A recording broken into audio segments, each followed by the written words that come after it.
Hello everyone, প্রত্যেকে কেমন আছো? ডাব্লিউবিপিএসসি ক্লার্কশিপকে লক্ষ্যমাত্রা করে আমরা একটা সেট আলোচনা করবো আজকে। 50টি জিকে কোশ্চেন রয়েছে, তো তোমরা একটা কমপ্লিট সেট পেয়ে যাবে 50টি জিকের। তো দেখো প্রথম কোশ্চেন কী রয়েছে। 1930 সালে সল্ট মার্চ বা ডান্ডি অভিযান কে পরিচালনা করেছিলেন? উত্তর হবে মহাত্মা গান্ধী।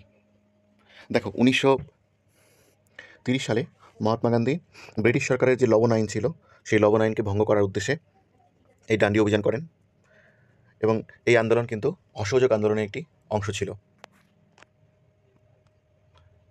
নেক্সট কোশ্চেন, পানিপথের দ্বিতীয় যুদ্ধ কবে সংঘটিত হয়েছিল? 1556, 1526, 1761, 1757। পানিপথের দ্বিতীয় যুদ্ধ সংঘটিত হয়েছিল 1556 খ্রিস্টাব্দে।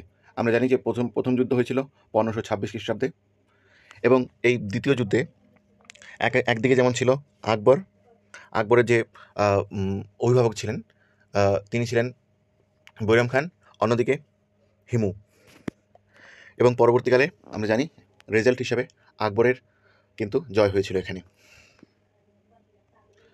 পরে কোশ্চেন, ভারতের সবচেয়ে দীর্ঘ নদী কোনটি? গঙ্গা, ব্রহ্মপুত্র, সিন্ধু, নর্মদা। ভারতের সবচেয়ে দীর্ঘতম নদী হলো গঙ্গা। গঙ্গা হচ্ছে ভারতের সর্বোচ্চ দীর্ঘতম নদী। দেখো গঙ্গা নদী আমরা জানি 2525 কিলোমিটার দীর্ঘ। মোট যদি দৈর্ঘ্য বলি তাহলে সেটা কিন্তু 2525 কিলোমিটার। পরে কোশ্চেন, কোন রাজ্যের মুখ্যমন্ত্রী প্রথমবারের মতো মহিলা হন? মহারাষ্ট্র, উত্তরপ্রদেশ, পশ্চিমবঙ্গ, তামিলনাড়ু। উত্তর হবে এখানে পশ্চিমবঙ্গ। আমরা জানি যে 2011 সালের নির্বাচনে, বিধানসভা নির্বাচনে পশ্চিমবঙ্গে প্রথমবারের মতো মহিলা মুখ্যমন্ত্রী হন মমতা ব্যানার্জি। নেক্সট কোশ্চেন,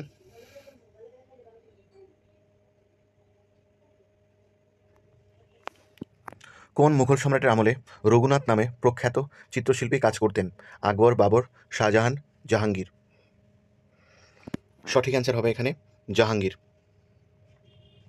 আমরা জানি জাহাঙ্গীর তিনি মুঘল সম্রাট আকবরের পরে ছিলেন, আকবরের পুত্র ছিলেন জাহাঙ্গীর, এবং এই জাহাঙ্গীর তিনি কিন্তু চিত্রশিল্পের প্রতি গভীর আগ্রহ সেই সময় প্রকাশ করতেন, এবং তার রাজত্বকালে রঘুনাথ সহ অনেক বিখ্যাত শিল্পীরা ছিলেন।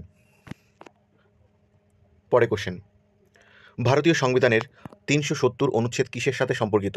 জম্মু ও কাশ্মীরের বিশেষ মর্যাদা, নাগরিকদের মৌলিক অধিকার, কেন্দ্র রাজ্য সম্পর্ক, ভারতের প্রধানমন্ত্রীর ক্ষমতা। তো এখানে সঠিক অ্যান্সার হবে জম্মু ও কাশ্মীরের বিশেষ মর্যাদা। যদিও তোমাদের মনে রাখতে হবে এই আইনটি 2019 সালে বাতিল করা হয়। অ্যাকচুয়ালি জম্মু অ্যান্ড কাশ্মীরকে বিশেষ স্বায়ত্তশাসনের মর্যাদা দেওয়া হয়েছিল এই 370 অনুচ্ছেদে। পরে কোশ্চেন, অস্কার পুরস্কার কোন দেশের সঙ্গে সম্পর্কিত? আমরা জানি যে অস্কার পুরস্কার, যা একাডেমিক অ্যাওয়ার্ড নামে পরিচিত, সেটি মার্কিন যুক্তরাষ্ট্রে চলচ্চিত্রের শিল্পের সেরা পুরস্কার।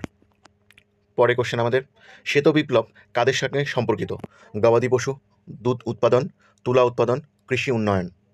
শ্বেত বিপ্লব সম্পর্কিত দুধ উৎপাদনের সঙ্গে। সঠিক অ্যান্সার হবে দুধ উৎপাদনের সঙ্গে। আমরা জানি যে এটি দুধ উৎপাদনকে বৃদ্ধির জন্য একটি আন্দোলন। এর মূল উদ্যোক্তা ছিলেন ডক্টর ভি কুরিয়েন। আমাদের এটাও মনে রাখতে হবে। পরে কোশ্চেন, 1972 সালের স্টকহোমে অনুষ্ঠিত প্রথম পরিবেশ সম্মেলনে ভারতের প্রতিনিধিত্ব করেন কে? ইন্দিরা গান্ধী, মোরারজি দেশাই, অটল বিহারী বাজপেয়ী, পিভি নরসিংহ রাও। তো এখানে সঠিক অ্যান্সার হবে ইন্দিরা গান্ধী। তৎকালীন ভারতের প্রধানমন্ত্রী ইন্দিরা গান্ধী। তিনি স্টকহোমে অনুষ্ঠিত 1972 সালের জাতিসংঘের যে প্রথম পরিবেশ সম্মেলন হয়েছিল সেটিতে উপস্থিত ছিলেন। নেক্সট কোশ্চেন, ময়ূর সিংহাসন কোন মুঘল সম্রাটের আমলে তৈরি হয়েছিল? আকবর, জাহাঙ্গীর, শাহজাহান এবং ঔরঙ্গজেব। তো এখানে সঠিক অ্যান্সার হবে শাহজাহান। শাহজাহানের সময় এই ময়ূর সিংহাসন তৈরি করা হয়েছিল। আমরা জানি যে মুঘল সম্রাট শাহজাহানের আমলে ময়ূর সিংহাসন কিন্তু অন্যতম একটি সৃষ্টি, এবং এটি অত্যন্ত বিলাসবহুল ও মূল্যবান এক সিংহাসন ছিল। পরে কোশ্চেন, ভারতীয় সেনাবাহিনীর প্রথম নারী মেজর জেনারেল কে? পুনিতা অরোরা, মিতালি মধুমিতা, প্রিয়া ঝিঞ্জাল, আনন্দীবেন প্যাটেল। তো এখানে সঠিক অ্যান্সার হবে পুনিতা অরোরা। পুনিতা অরোরা ছিলেন ভারতীয় সেনাবাহিনীর প্রথম নারী মেজর জেনারেল। তিনি এই মেজর জেনারেল হিসেবে প্রথমবারের মতন নির্বাচিত হয়েছিলেন, এবং যেটি ভারতের সেনাবাহিনী ইতিহাসে প্রথম নারী মেজর জেনারেল। পরের কোশ্চেন, ভারতের রাজ্যভিত্তিক প্রথম উচ্চ বিদ্যালয় প্রতিষ্ঠিত হয়েছিল কোথায়? কলকাতা, চেন্নাই, মুম্বাই, দিল্লি। তো এখানে সঠিক অ্যান্সার হবে কলকাতা। 1817 খ্রিস্টাব্দে কলকাতায় হিন্দু কলেজ প্রতিষ্ঠিত হয়, যা ভারতের প্রথম আধুনিক উচ্চ বিদ্যালয়। পরের কোশ্চেন, চন্দ্রযান-2 এর লক্ষ্য কী ছিল? মঙ্গলে ল্যান্ডিং করা, চাঁদে দক্ষিণ মেরুতে গবেষণা, বৃহস্পতির গবেষণা এবং সূর্যের গঠন বিশ্লেষণ। তো এখানে সঠিক অ্যান্সার হবে আমাদের অপশন নাম্বার বি, চাঁদের দক্ষিণ মেরুতে গবেষণা। আমরা জানি যে চন্দ্রযান-2 মিশনের একমাত্র লক্ষ্য এটা ছিল যে চাঁদের যে দক্ষিণ মেরু সেখানে গবেষণা করা, সেখানে অবতরণ করে গবেষণা এবং অনুসন্ধান করা। এটি ভারতের দ্বিতীয় চন্দ্র মিশন ছিল। পরের কোশ্চেন,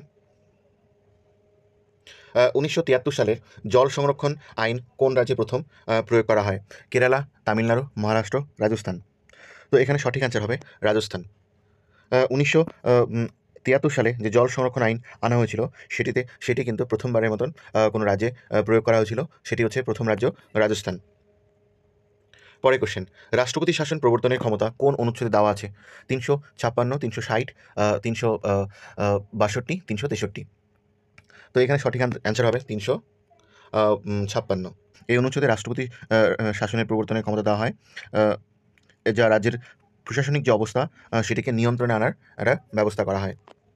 এরপরে কোশ্চেন, কিষাণ ক্রেডিট কার্ড প্রকল্পটি কোন বছর চালু হয়? 1998, 1995, 2000, 2001। তো এটি সঠিক অ্যান্সার হবে 1998। 1998 সালে এটি চালু হয়। কৃষকদের আর্থিক সহায়তা প্রদানের জন্য মূলত এই কিষাণ ক্রেডিট কার্ড চালু করা হয়েছিল, যেটিকে সংক্ষিপ্তভাবে আমরা কেসিসি বলি, যেটি একটি সফল একটি প্রকল্প ছিল। এখনও রয়েছে যদিও এটি। বাংলার নবাব সিরাজউদ্দৌলার রাজধানী কোথায় ছিল? মুর্শিদাবাদ, কলকাতা, এটা ঢাকা হবে, আর হচ্ছে চট্টগ্রাম। তো এখানে সঠিক অ্যান্সার হবে আমাদের মুর্শিদাবাদ। মুর্শিদাবাদে সিরাজউদ্দৌলার রাজধানী অবস্থান ছিল। তৎকালীন অন্যতম একটি শহর ছিল, অন্যতম একটি জায়গা ছিল ভারতের বাংলার এই Murshidabad. Next question, blue revolution কোন ক্ষেত্রে সংশ্লিষ্ট? ব্লু রিভলিউশন এটি সংশ্লিষ্ট মৎস্য চাষে। আমরা জানি যে এটি মূলত জল সম্পদ উন্নয়নের ক্ষেত্রে এবং যাতে মৎস্য চাষে উন্নত করা যায়, এই জন্য কিন্তু এই উদ্যোগটি নেওয়া হয়েছিল। পরে কোশ্চেন, ভারতের জাতীয় গাছ কোনটি? বটগাছ, নারকেল গাছ, আম গাছ, অশ্বত্থ গাছ। তো এটি অ্যান্সার হবে আমাদের বটগাছ। আমরা জানি যে বটগাছ একটি দীর্ঘায়ু এবং স্থিতিশীলতার প্রতীক। তো এটিকে কিন্তু ভারতের জাতীয় গাছ হিসাবে আমরা গণনা করি। পরের কোশ্চেন, 1950 সালে ভারতে প্রথম সাধারণ নির্বাচনে ভোটের অধিকার ছিল কাদের জন্য? শুধুমাত্র পুরুষদের জন্য, 21 বছরের ঊর্ধ্বে সকল নাগরিকের জন্য, শুধুমাত্র জমির মালিকদের জন্য, শুধুমাত্র শিক্ষকদের জন্য। তো এটি সঠিক অ্যান্সার হবে 1950 সালে ভারতে যে সমস্ত নাগরিকরা মূলত 21 বছরের ঊর্ধ্বে ছিল তারা কিন্তু প্রত্যেকেই ভোট দিতে সক্ষম হয়েছিলেন সেই সময়। তাহলে 1950 সালে যে ভারতীয় সংবিধান প্রবর্তন হয়, তারপরে কিন্তু প্রথম ভোট হয় এবং সেখানে 21 বছরের ঊর্ধ্বে সকল নাগরিকের জন্যই ভোটের অধিকার চালু করা হয়। এরপরে কোশ্চেন আমাদের, মাদার টেরেসা কোন দেশ থেকে এসেছিলেন? Ireland, Albania, Italy, France. তো এখানে সঠিক অ্যান্সার হবে আলবেনিয়া থেকে এসেছিলেন। ভারতের প্রথম পরিবেশ আইন কোন সালে গৃহীত হয়েছিল? 1980, 1972, 1974, 1976। তো ভারতের প্রথম পরিবেশ আইন গৃহীত হয়েছিল 1974-এ। সঠিক অ্যান্সার 1974। আমাদের মনে রাখতে হবে যে এই যে আইনটি ছিল, সেই আইনটি কিন্তু প্রথম পরিবেশ আইন, যেটার মাধ্যমে পরিবেশের বিভিন্ন রকম সমস্যাগুলোর সম্মুখীন হচ্ছিল পরিবেশ, বিশেষ করে তোমার দূষণের সম্মুখীন হচ্ছিল, সেটার থেকে কোনোভাবে যাতে সেটাকে রক্ষা করা যায় সেই ব্যবস্থা কিন্তু নেওয়া হয়েছিল এবং বিভিন্ন পদক্ষেপগুলো নেওয়া হয়েছিল। কোন গ্রন্থটি মহাত্মা গান্ধীর অন্যতম প্রিয় ছিল? মহাভারত, গীতা, বাইবেল, কোরআন। তো এখানে সঠিক অ্যান্সার হবে আমাদের গীতা। মহাত্মা গান্ধী তিনি বরাবরই গীতাকে তার অন্যতম প্রিয় গ্রন্থ হিসাবে পছন্দ করতেন এবং জীবনের বিভিন্ন ক্ষেত্রে বিভিন্ন শিক্ষা তিনি এখান থেকে অর্জন করেছিলেন এবং তা প্রয়োগ করার চেষ্টা করতেন। পরে কোশ্চেন, বিশ্বের বৃহত্তম দ্বীপ কোনটি? Madagascar, New Guinea, Greenland, Sumatra. তো এখানে আমাদের সঠিক অ্যান্সার হবে গ্রিনল্যান্ড। দেখো, গ্রিনল্যান্ড হচ্ছে এটি কিন্তু বিশ্বের বৃহত্তম দ্বীপ, এটা আমাদের মনে রাখতে হবে। পরে কোশ্চেন, ভারতে কে প্রথমবারের মতো রাষ্ট্রপতি পদে নির্বাচিত হন? বি.আর. আম্বেদকর, রাজেন্দ্র প্রসাদ, জওহরলাল নেহরু এবং লাল বাহাদুর শাস্ত্রী। এখানে সঠিক অ্যান্সার হবে রাজেন্দ্র প্রসাদ। 1991 সালে অর্থনৈতিক উদারীকরণ শুরু করার সময় ভারতের অর্থমন্ত্রী কে ছিলেন? মনমোহন সিং, অটল বিহারী বাজপেয়ী, পি চিদাম্বরম, প্রণব মুখার্জি। খুব ইম্পর্টেন্ট কোশ্চেন। এটি সঠিক অ্যান্সার হবে মনমোহন সিং। দেখো 1991 সালে যে ভারতবর্ষে অর্থনৈতিক উদারীকরণ শুরু হয়, এটি কিন্তু আমাদের ভারতবর্ষে এক অর্থনৈতিক ক্ষেত্রে অন্যতম পদক্ষেপ ছিল। সেই সময় অর্থমন্ত্রী ছিলেন ডক্টর মনমোহন সিং। ডক্টর মনমোহন সিং পরবর্তী ক্ষেত্রে প্রধানমন্ত্রী হিসেবে নির্বাচিত হন 2003 সালে, এবং তিনি দুবারের প্রধানমন্ত্রী ছিলেন 2014 সাল অবধি। পরে কোশ্চেন আমাদের, কোন রাজ্যটিতে সর্বপ্রথম ন্যাশনাল পার্ক গঠিত হয়েছিল? সঠিক অ্যান্সার হবে উত্তরাখণ্ড। আমরা জানি যে উত্তরাখণ্ডের জিম করবেট ন্যাশনাল পার্ক কিন্তু ভারতের সর্বপ্রথম ন্যাশনাল পার্ক। এটিও পরীক্ষাতে বারবারই করে চলে আসে জিম করবেট ন্যাশনাল পার্ক নিয়ে। পরের কোশ্চেন, ভারতীয় সংবিধান কতটি মৌলিক অধিকার নিয়ে, ভারতীয় সংবিধানের কতগুলি মৌলিক অধিকার রয়েছে? 5টি, 6টি, 7টি, 8টি। তো এখানে আমাদের সঠিক অ্যান্সার হবে 6টি। 6টি হবে সঠিক অ্যান্সার। দেখো আমাদের যে 6টি অধিকার রয়েছে সেগুলি হচ্ছে, প্রথমটা সমতার অধিকার, 2 নম্বর স্বাধীনতার অধিকার, শোষণ বিরোধী, 3 নম্বর শোষণ বিরোধী অধিকার, ধর্মীয় স্বাধীনতার অধিকার এবং সাংস্কৃতিক শিক্ষা সংক্রান্ত অধিকার, এবং লাস্ট যেটা রয়েছে সাংবিধানিক প্রতিকারের অধিকার। পরের কোশ্চেন, কোন অঞ্চলে ঝুম চাষ প্রচলিত? আন্দামান নিকোবর, উত্তর পূর্ব ভারত, পাঞ্জাব, পশ্চিমবঙ্গ। তো এখানে সঠিক অ্যান্সার হবে উত্তর পূর্ব ভারত। আমরা জানি যে ঝুম চাষ হচ্ছে, এটাকে অনেক সময় শিফটিং কাল্টিভেশনও বলে। এটি যেমন যদি আমরা আফ্রিকা বা অ্যামাজন, দক্ষিণ আমেরিকা ওই জায়গাগুলোর ক্ষেত্রে ভাবি, তাহলে এটা স্ল্যাশ অ্যান্ড বার্ন একটা চাষও কিন্তু মানে এক ধরনের কাল্টিভেশন হিসেবে প্রচলিত এক ধরনের মেথড, উৎপাদন মেথড, যেখানে মূলত কী করা হয়, যেখানে মূলত একটা কিছু অঞ্চলকে টার্গেট করে সেখানকার যে বিভিন্ন রকম ঝোপঝাড় বিভিন্ন গাছগুলো রয়েছে সেগুলোকে কেটে দেওয়া হয়, এবং সেগুলোকে পুড়িয়ে তখন সেখানে নিউট্রিয়েন্ট দেওয়া হয় মাটিতে, এবং সেটা পরে একটা সময় পরে যখন মাটিটা ফার্টাইল হয় সেখানে চাষাবাদ করা হয়, এবং এটা কন্টিনিউয়াসলি করা হয় 2 থেকে 3 বছর পরে। সেখান থেকে কিন্তু আবার অন্য জায়গাতে শিফট করা হয়, যখন সেই জমিটা তার ফার্টিলিটি রেটটা মানে অটোমেটিক কমে যায় বারবার চাষাবাদ করার পরে, তবে কিন্তু অটোমেটিকভাবে অন্য একটা ল্যান্ডে আবার একই রকমভাবে যাওয়া হয়। তো এভাবে কী হয়, বলতে পারি আমরা মিন টাইমে আবার আগের যে ল্যান্ডটা যেখানে চাষ করা হয়েছিল সেই ল্যান্ডটাতে একই রকমভাবে বিভিন্ন ঝোপঝাড় বা গাছগাছরা উঠতে থাকে। তো সেক্ষেত্রে তার যে ফার্টাইল পাওয়ারটা সেটা কিন্তু ফিরে পেতে থাকে। এরপরে দেখো পরের কোশ্চেন আমাদের, রিজার্ভ ব্যাঙ্ক অফ ইন্ডিয়ার জাতীয়করণ কবে হয়েছিল? 1939, 1949, 1950, 1955, 1956। তো এটার সঠিক অ্যান্সার হবে 1956 সালে। দুঃখিত, 1949 সালে। খুব ভেরি ভেরি ইম্পর্টেন্ট কোশ্চেন। কোন ভারতীয় প্রতিষ্ঠানটি নিয়ন্ত্রক এবং নিরীক্ষার কাজ পরিচালনা করে? CBI, reserve bank of India, CAG, supreme court. CAG. ভারতীয় সেনাবাহিনীর প্রধান কার্যালয় কোথায় অবস্থিত? দিল্লি, মুম্বাই, কলকাতা, বেঙ্গালুরু। তো এখানে সঠিক অ্যান্সার হবে দিল্লি। ভারতীয় সেনাবাহিনীর প্রধান কার্যালয় হচ্ছে দিল্লিতে। তোমরা আমাকে রক্ত দাও, আমি তোমাদের স্বাধীনতা দেবো, এই উক্তিটি কে বলেছিলেন? ভগৎ সিং, চন্দ্রশেখর আজাদ, সুভাষচন্দ্র বসু, মহাত্মা গান্ধী। সঠিক অ্যান্সার হবে সুভাষচন্দ্র বসু। আমরা জানি সুভাষচন্দ্র বসু তিনি 1938 সালে প্রথমবারের মতন কংগ্রেসের নির্বাচিত প্রেসিডেন্ট হন। যদিও পরবর্তীকালে তার গান্ধীজির সঙ্গে মতানৈক্যের কারণে তিনি পদত্যাগ করেন, এবং 1939 সালে তিনি ফরওয়ার্ড ব্লক নামে একটি নতুন দল প্রতিষ্ঠা করেছিলেন, এবং সেই সময় তাকে তার ঠিক পরে তাকে হচ্ছে গৃহবন্দী করা হয়, এবং পরবর্তীকালে তিনি সেখান থেকে পালিয়ে গিয়েছিলেন, পালিয়ে গিয়ে জার্মানিতে গিয়েছিলেন। কোন পর্বত শৃঙ্গকে বিশ্বের দ্বিতীয় উচ্চতম শৃঙ্গ হিসেবে গণনা করা হয়? এটি সঠিক অ্যান্সার হবে K2। K2কে বিশ্বের দ্বিতীয় উচ্চতম শৃঙ্গ হিসেবে গণনা করা হয়।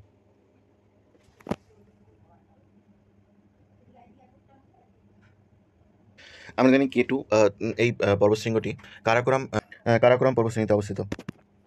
এটি ভারতের উচ্চতম শৃঙ্গ। পঞ্চায়েত রাজ ব্যবস্থার প্রস্তাব প্রথমবার কোন কমিটি করেছিল? বলবন্ত রায় মেহতা কমিটি, অশোক মেহতা কমিটি, খুব important question, Fazal Ali commission, Balwant Rai Mehta committee. আমরা জানি যে 1957 সালে বলবন্ত রায় মেহতা কমিটি পঞ্চায়েত রাজ ব্যবস্থা প্রবর্তনের জন্য সুপারিশ করেন, এবং যা ভারতীয় গ্রামীণ প্রশাসনের ক্ষেত্রে একটি গুরুত্বপূর্ণ স্তম্ভ। পরে কোশ্চেন, ইন্ডিয়ান মিলিটারি একাডেমি কোথায় অবস্থিত? চেন্নাই, দিল্লি, দেরাদুন, লখনৌ। সঠিক উত্তর হবে ইন্ডিয়ান মিলিটারি একাডেমি কোথায় অবস্থিত? দেরাদুনে অবস্থিত। বিশ্ব স্বাস্থ্য সংস্থার সদর দপ্তর কোথায়? সদর দপ্তর কোথায়? Geneva, new York, Paris, London. তো এখানে সঠিক আনসার হবে জেনেভা। জেনেভাতে বিশ্ব স্বাস্থ্য সংস্থার সদর দপ্তর অবস্থিত। নেক্সট পরবর্তী কোশ্চেন, স্ট্র্যাটোস্ফিয়ার কোথায় অবস্থিত? পৃথিবীর কোরে, পৃথিবীষ্টের ওপরে, পৃথিবীর বায়ুমণ্ডলে, সমুদ্রের নিচে। তো এটি সঠিক অ্যান্সার হবে পৃথিবীর বায়ুমণ্ডলে। পৃথিবীর বায়ুমণ্ডলে হচ্ছে এটি অবস্থিত। নেক্সট পরের কোশ্চেন আমাদের, আইসিএস পরীক্ষায় প্রথম সফল ভারতীয় কে ছিলেন? আইসিএস পরীক্ষায় প্রথম ভারতীয় সফল ছিলেন সত্যেন্দ্রনাথ ঠাকুর। সত্যেন্দ্রনাথ ঠাকুর সঠিক অ্যান্সার। পরবর্তী কোশ্চেন, ভারতের সর্বপ্রথম টেলিভিশন সম্প্রচার কোথায় শুরু হয়েছিল? দিল্লি, মুম্বাই, কলকাতা, চেন্নাই। ভারতের সর্বপ্রথম টেলিভিশন সম্প্রচার কোথায় শুরু হয়েছিল? দিল্লি, মুম্বাই, কলকাতা, চেন্নাই। তো এখানে সঠিক অ্যান্সার হবে আমাদের এ, দিল্লি। পরের কোশ্চেন, ভারত ছাড় আন্দোলন কবে শুরু হয়েছিল? 1940, 1942, 1945, 1947। তো ভারত ছাড় আন্দোলন শুরু হয়েছিল 1942-এ। নেক্সট কোশ্চেন, আয়রন ওর ভারতীয় অর্থনীতির জন্য গুরুত্বপূর্ণ কোথায় পাওয়া যায়? ঝাড়খণ্ড, রাজস্থান, গুজরাট, বিহার। এটি পাওয়া যায় ঝাড়খণ্ডে। জাতীয় পাখি ময়ূরকে ভারতের জাতীয় পাখি হিসেবে ঘোষণা করা হয় 1952, 1963, 1970, 1980 খ্রিস্টাব্দে। তো এখানে সঠিক অ্যান্সার হবে 1963 খ্রিস্টাব্দে। ময়ূরকে ভারতের জাতীয় পাখি ঘোষণা করা হয় 1963 খ্রিস্টাব্দে। নেক্সট, ভারতে জাতীয় মহাসড়ক সংখ্যা কটি? 10টি, 44টি, 60টি, 20টি। তো এখানে সঠিক অ্যান্সার হবে 44টি। পরের কোশ্চেন, ভারতে বৈদ্যুতিক শক্তি উৎপাদনের প্রধান উৎস কী? সৌরশক্তি, জলবিদ্যুৎ, তাপবিদ্যুৎ, পারমাণবিক শক্তি। তো এখানে সঠিক অ্যান্সার হবে তাপবিদ্যুৎ। সরোজিনী নাইডুকে বলা হয় ভারতের লৌহমানবী, ভারতের কোকিলা, ভারতীয় নারী স্বাধীনতা সংগ্রামী, ভারতের প্রথম মহিলা রাষ্ট্রপতি। তো এখানে সঠিক অ্যান্সার হবে ভারতের কোকিলা বলা হয়, নাইটিঙ্গেল অফ ইন্ডিয়া। নিচের কোনটি ভারতের প্রথম রাষ্ট্রপতির সরকারি বাসভবন? পরের কোশ্চেন, তো এটি সঠিক অ্যান্সার হবে রাষ্ট্রপতি ভবন। কোন গ্যাস গ্রিন হাউস প্রভাবের জন্য সবচেয়ে বেশি দায়ী? Oxygen, methane, nitrogen, carbon dioxide. তো এখানে সঠিক অ্যান্সার হবে কার্বন ডাইঅক্সাইড। মহাত্মা গান্ধীকে ফাদার অফ দ্য নেশন উপাধি কে দিয়েছিলেন? সুভাষচন্দ্র বসু, বি.আর. আম্বেদকর, সর্দার বল্লভভাই প্যাটেল। তো এখানে সঠিক অ্যান্সার হবে সুভাষচন্দ্র বসু। তো এই ছিল আমাদের আজকের 50টা important MCQ practice set number 1। তো তোমাদের সাথে দেখা হচ্ছে পরের ভিডিওতে। সকলে ভালো থাকবে।